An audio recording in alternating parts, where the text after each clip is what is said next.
गोटे प्रसंग रे आलोचना करिबा। प्रसंग शीर्षक है व्यभिचार सर्वनाशर द्वार। आज आम जो जगत रे बसवास करुचु अनेक पाप को लोक माने भल पाती आ सबुठारु अति मात्रा रे लोक माने भल पाउथुवा पाप होउची व्यभिचार। आ ताकू पाप बोली मध्य कुहा जाउ नाही। समाज देश परिवार भांगी जाउछि किंतु लोक माने एही पाप को अति मात्रा रे भल पाती। जो पाप को प्रभु घृणा करती से पाप को लोक माने अधिक पसंद करती। आज आम से प्रसंग आलोचना करिबा परिवार समाचार। कारण परिवार होउछि आपनकर सब किछि। यदि परिवार ठीक अच्छी तो आपण ठीक अछंती। परिवार भांगिला तो आपनकर सब किछि भांगिला। स्वप्न भांगिला, जीवन भांगिला, सब किछि भांगी जीव। तो आज आम अल्प समय चिंता करिबा परिवार समाचार रे व्यभिचार संपर्क रे। व्यभिचार होउछि सर्वनाशर द्वार। प्रथम कोरिन्थियो तार 7 पर्व 1 पदरु 5 पद पर्यंत एटा लिखा जाए, तुम्हें माने जो सब विषय लिखी अछ से सब उत्तर यही, स्त्री लोक को स्पर्श न करिबा पुरुष पक्षरे भल, किंतु व्यभिचार भय हेतु प्रत्येक पुरुषर निजर भार्या थाउ और प्रत्येक स्त्रीर निजर स्वामी थाउ। स्वामी स्त्री की ताहार प्राप्य दो, पुणी से प्रकार मध्य स्त्री स्वामी की ताहार प्राप्य दो। भार्यार अपना शरीर उपर क्षमता नहीं किंतु स्वामीर अछि। से प्रकार मध्य स्वामीर अपना शरीर उपर क्षमता नहीं किंतु भार्यार अछि। परस्पर को वंचित न करो। के जाने प्रार्थना निमंते अवकाश पाइबा पाई उभय एक परामर्श होई अल्प काल पृथक रही पार। आ तुम मान इंद्रिय दमन अभाव हेतु शैतान जेपरी तुम मान परीक्षा न करे एथिपाई पुनर्बार एकत्र हुओ। केते सुंदर भाव मंडली को परामर्श देवा समय साधु पाउल यही कथा लिखुचंती। व्यभिचार भय हेतु प्रत्येक पुरुषर निजर भार्या थाउ। गोटे भय सब बेले रहुछि। जो माने अपना स्वामी स्त्री ठारू अलगा रहुचंती बा एकाठी रही भी भल संपर्क रे नाहंती सेमानक पय यह एक चेतावनी अटे जे काले स्वामी बा स्त्री व्यभिचार पाप रे पड़ी पारंती। तो लिखा जाउछि व्यभिचार भय हेतु प्रत्येक पुरुषर निजर भार्या थाउ और प्रत्येक स्त्रीर निजर स्वामी थाउ। अनेके स्वामी स्त्री भाव रे अछंती किंतु एकाठी नाहंती। रोजगार पाई व्यवसाय पाई अन्य कारण देखाई से माने दूर दूर रुहंती आउ तार परिणाम परवर्ती समय भोगिबा पाई पड़ी थाए। एटा लिखा जाए स्वामी स्त्री की ताहार प्राप्य दो, पुणी से प्रकार मध्य स्त्री स्वामी की ताहार प्राप्य दो। बाइबल समस्त विषय शिक्षा दिए और बाइबल रो परमेश्वर परिवार को भल पाती। आपण विश्वासी हेले मध्य उद्धार प्राप्त लोक हेले मध्य एक कथा बाइबल हमको शिक्षा दिए। कारण स्वामी स्त्री मध्य जो संपर्क रखा जाए ता पवित्र संपर्क अटे। स्वामी स्त्री संपर्क बाहर जो संपर्क रखा जाए ता पाप अटे आ ईश्वर को विरुद्ध रे पाप अटे। मैं आपण मान को प्रभु को दास भाव परिवार समाचार कहवाई चाहे। आज आपण परिवार को सजाड़ू। जदि स्वामी स्त्री को मध्य तिक्तता अच्छी आपण दूरता मेंटेन करुछंती कौन सी कारणवशत उभय को परस्पर प्राप्य दौना तेरे सावधान काले उभय को मध्य केही मध्य व्यभिचार पड़ी पारंती। एटा लिखा जाउछि स्त्रीर अपना शरीर उपर क्षमता नहीं किंतु स्वामीर अछि। से प्रकार मध्य स्वामीर अपना शरीर उपर क्षमता नहीं किंतु भार्यार अछि। तापर लिखा जाए परस्पर को वंचित न करो। शरीर आपणकर अटे किंतु विवाह परे स्त्रीर शरीर उपर स्वामीर क्षमता अछि एवं स्वामीर शरीर उपर स्त्रीर क्षमता अछि और अन्य कहार क्षमता नहीं। स्वामी स्त्रीर बहिर्भूत जो संपर्क रखा जाए से विषय गुड़ा बहुत सावधान होगा दरकार। एटा लिखा जाउछि परस्पर को वंचित न करो इंद्रिय दमन हेतु।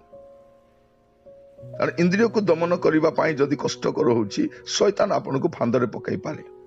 तेणु आज परिवार समाचार रे म आपण मान कहबा पाई चाहे जो स्वामी स्त्री विभिन्न कारण देखाई विभिन्न आलो देखाई परस्पर को वंचित करती शारीरिक संपर्क पाप नुहे।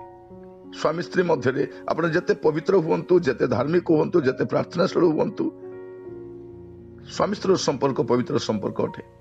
ଏହାକୁ ପାପ ବୋଲି କୁହାଯାଏ ନାହିଁ, କିନ୍ତୁ ସ୍ୱାମୀ ସ୍ତ୍ରୀ ସମ୍ପର୍କର ବାହାରେ ଯେଉଁ ସମ୍ପର୍କ ରଖାଯାଏ ତାହା ପାପ ଅଟେ। ଯେତେବେଳେ ସ୍ୱାମୀ ସ୍ତ୍ରୀ ପରସ୍ପରକୁ ବଞ୍ଚିତ କରନ୍ତି, ପରସ୍ପର ଠାରୁ ଦୂରେଇ ରୁହନ୍ତି, ସେହି ସମୟରେ ଶୈତାନ ଗୋଟେ ସୁଯୋଗ ପାଏ ଆଉ ସେମାନଙ୍କ ମଧ୍ୟରେ ନାନା ପ୍ରକାର ପ୍ରଲୋଭନ ଆଣେ।